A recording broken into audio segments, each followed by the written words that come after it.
service fits in with other needs.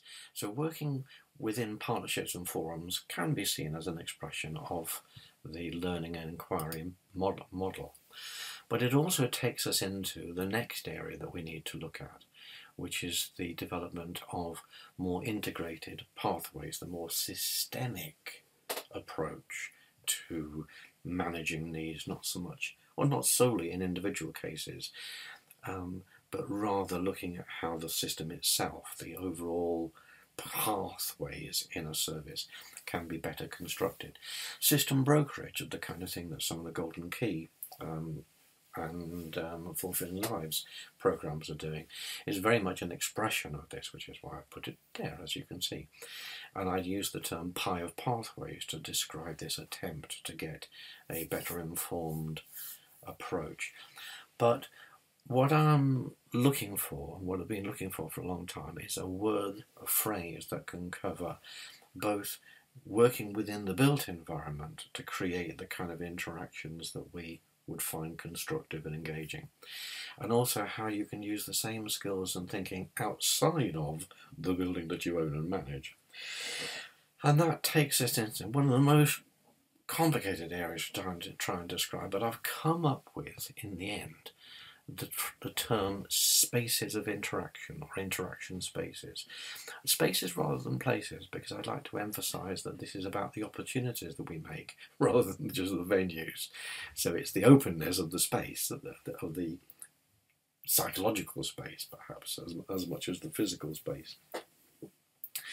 So this clearly is going to apply in areas like outreach, where you don't have a building and you are working with the surrounding environment, you're working with parks and gardens, and you're meeting people on the street and so on. Now, this isn't an area where I got great expertise myself, so I'm really interested to know how people are finding the pie idea and framework as helping them in developing this kind of work.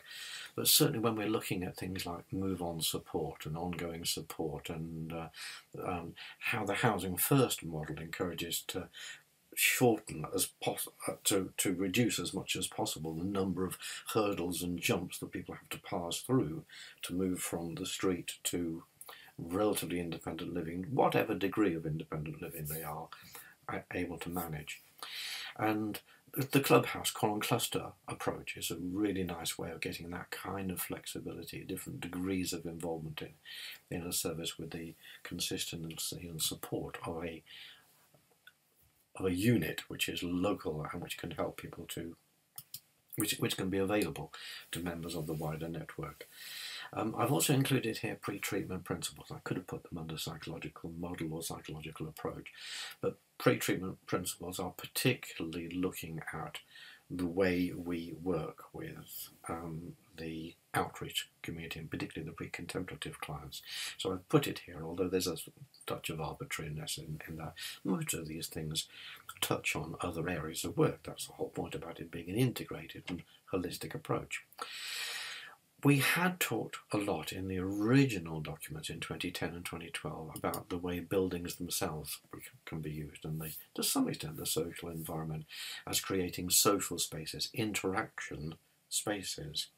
And we weren't just talking about a sitting room or a shared kitchen or a pool table, something which is explicitly for social interaction, but looking at the social meaning of every aspect of the way a building operates. So the reception area, the posters, the lighting, the furnishings, they all convey a message. They are a lovely phrase about every corridor being a kind of rite of passage. You start out at one end as a citizen or a supplicant, and you end up at the other as a service user.